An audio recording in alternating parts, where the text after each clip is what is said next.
Salut à tous les amis, c'est Christophe, nouvelle vidéo d'actualité. On continue le bilan sur la précédente. J'avais fait justement les points que j'avais aimés sur cette année 2024. Et ben là, on va passer sur les points que j'ai pas trop aimés cette année. Voilà, donc 5 points, c'est une vidéo rapide, voilà, de fin d'année. On fait un petit bilan, c'est pas mal, c'est cadeau. Allez, on passe tout de suite au point que j'ai pas trop aimé cette saison. Donc le premier point, c'est le PSG. En fait, le PSG, bon, on va essayer d'être mesuré quand même. C'est que globalement, j'aime cette équipe, j'aime les joueurs qu'il y a, hein, même ceux qui sont un petit peu décriés, globalement, ça reste des bons gars, des joueurs positifs dans cette équipe. Hein. C'est fini les histoires avec les starlets, etc.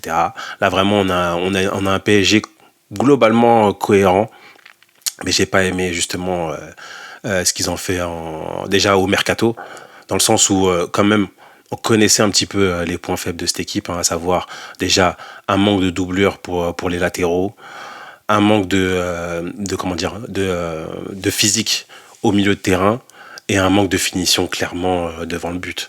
Et donc franchement, c'était très simple de connaître justement les points faibles. Et donc, tu te dis normalement au mercato, surtout avec les finances qu'ont le PSG, tu peux ajuster. En soi disant, on a un super directeur sportif avec Campos, qui, oui, au demeurant, il arrive à trouver des belles recrues. Il y a des belles recrues à Paris. Mais quand même, tu te dis, voilà, trouver des doublures, même des joueurs prometteurs en Ligue 1 qui sont doublures, venir au PSG, c'est une aubaine.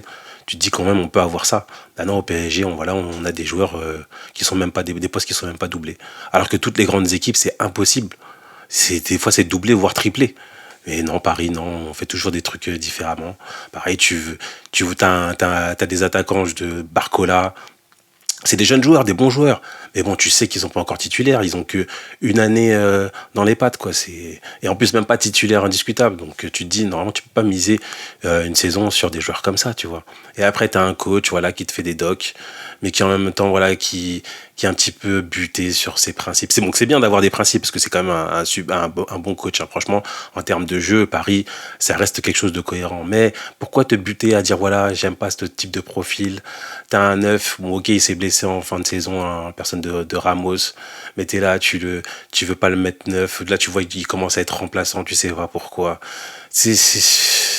Et là, en plus, après, il refuse des profils, mais tu te dis, mais pourquoi tu refuses, sachant que tu as des manques, des joueurs qui restent comme Ruiz, alors que tu vois qu'il a un peu de mal, même s'il fait quelques bons matchs, mais bon, globalement, c'est insuffisant, tu vois, c'est un peu dommage, c'est qu'en fait, tu sens qu'à Paris, en fait, on veut pas apprendre des erreurs, ou en tout cas, tu as l'impression qu'à chaque fois qu'on veut essayer de faire quelque chose de cohérent, il y a toujours quelque chose qui s'enraye. Et franchement, c'est fatigant. Et en plus, après, t'as pas les résultats en Ligue des Champions, t'es obligé de galérer jusqu'au dernier match.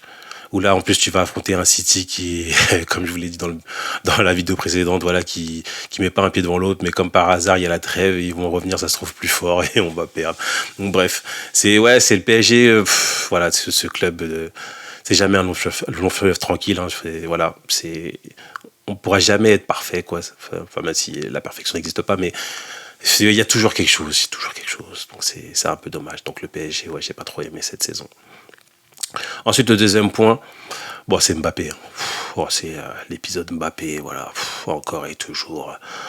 Que ce soit avec le PSG en fin de saison, et après pendant l'Euro, avec le nez cassé, les trucs, les machins. Et après le départ au Real, et les histoires de le PSG qui veut pas le payer, et après les histoires après perso, et là après il te fait une interview, machin, tout ça. Après t'as les joueurs, les anciens joueurs comme Drogba, j'ai vu, oui on est ingrat avec Mbappé, tout, oh là là, tout ce cinéma, pareil, Riolo, qui est là, qui fait soi-disant premier défenseur, là, c'est fatigant, tu vois. T'es là, tu vois, c'est un joueur avec un talent incroyable. T'es là, t'as marché sur la Coupe du Monde 2022.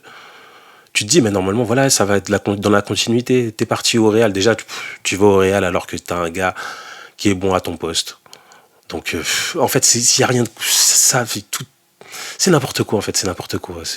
Et c'est vraiment le foot d'aujourd'hui, c'est n'importe quoi parce que, en fait, on arrive à pas détester, mais en tout cas à dénigrer un joueur aussi fort parce que voilà, il y a tout, il s'embourbe dans toutes ces histoires de Oh là là, d'extra sportifs, de machin, des déclarations, des trucs. Le capitana, ouais, j'en voulais pas en équipe de France, mais en fait j'en veux. Et en fait, tu nous prends pour des cons. Et oh là là, c'est fatigant. Et c'est dommage parce que franchement, c'est un super joueur. En plus, tu le voyais équilibré au début, à ses débuts. Tu voyais un bon entourage, soi-disant, etc. Mais là, tu vois qu'en fait, ben, c'est des foutaises, quoi. Tout par Henri, quoi. Après, peut-être il va se remettre, hein. On lui souhaite, hein, on lui souhaite. De toute façon, on n'est pas là pour détester les joueurs, au contraire. Mais tu te dis, mais tout ce cinéma, c'est fatigant. Franchement, en fait, c'est pour ça que maintenant, quand je vois Mbappé, je suis fatigué. Je suis fatigué. Voilà, je veux juste qu'il performe. Mais voilà, tout l'extra sportif, les déclarations, j'en peux plus. J'en peux plus. Moi, dès que j'entends Mbappé, voilà, je tourne la tête ou je fais autre chose. Mais non, non, c'est insupportable. Donc Mbappé, ouais, insupportable. Ensuite, le point 3, bah, la Ligue 1. La Ligue 1 dans toute sa splendeur, hein, que ce soit bah, dans les coulisses avec les droits télé, j'en ai parlé justement dans la dernière vidéo, les droits télé, c'est là, c'est un championnat qui vaut plus rien, tu sais même pas comment il tourne encore. Sans l'État, il aurait déjà mis la clé sous la porte. Hein. Des trucs avec des textors, soi-disant ils ont de l'argent, mais en même temps ils ont pas d'argent. Ils sont devant la DNCG, tu comprends rien. Ensuite, t'as ouais, donc DAZN, tu vois, avec les retransmissions low cost.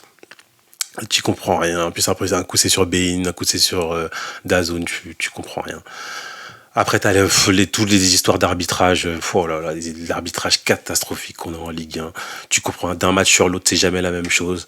Là, tu vois, l'autre, il prend un carton rouge pour un coup. Ok, c'est bon. Si tu te dis, voilà, c'est cohérent, ok. Pourquoi le match d'après, il n'y a pas carton rouge? C'est n'importe quoi. Après, l'arbitre, d'un côté, il parle. Après, il parle plus. Il a plus envie de parler. T'es là, des soi-disant bons arbitres en Ligue des Champions, en Ligue 1, ils sont nuls. Tu comprends rien.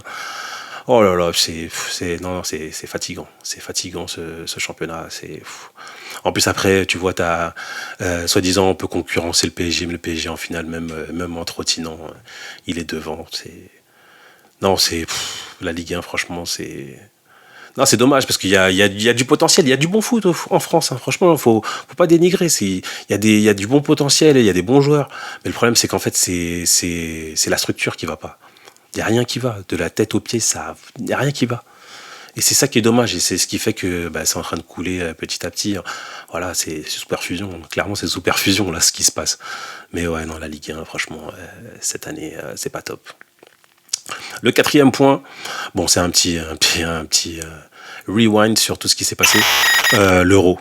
L'euro, franchement, moi j'étais hyper déçu de cet euro, sachant qu'en plus, voilà, j'avais un petit peu suivi la Coupe d'Afrique. Et on avait une super Coupe d'Afrique, vraiment ambiance, des scénarios de fou, un bon arbitrage justement. Tout s'était bien passé, c'était vraiment une CAN incroyable ce qui s'est passé en Côte d'Ivoire, avec en plus le finish de la Côte d'Ivoire, c'était de la folie, des scénarios de fou. Mais là, l'euro, hyper déçu de ce qui s'est passé. Hein. Franchement, là, si je vous demande un petit peu de ce que vous vous souvenez de l'euro, ben, voilà, il y a l'Espagne, franchement, qui a régalé en termes de jeu. Mais sinon, voilà, on a eu une équipe de France catastrophique. En termes de jeu, c'était cata.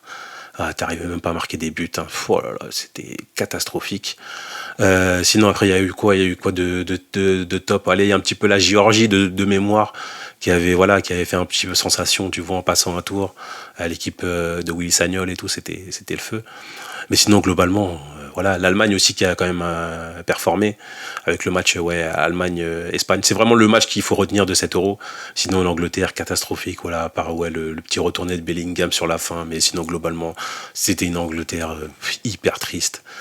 Non, franchement, c'était un euro, franchement, hyper moche. Clairement, c'était moche. Donc voilà. Et en plus l'équipe de France, Qatar, en plus avec un sélectionneur, tu sens qu'il est fini, mais il s'accroche, voilà, il re-signe.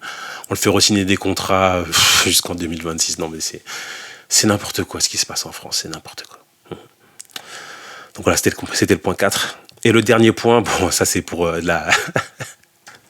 c'est pour le futur, c'est la Coupe du Monde des clubs. Ouais, donc l'infâme Tino l'a validé, donc il y aura bien une Coupe du Monde des clubs cet été.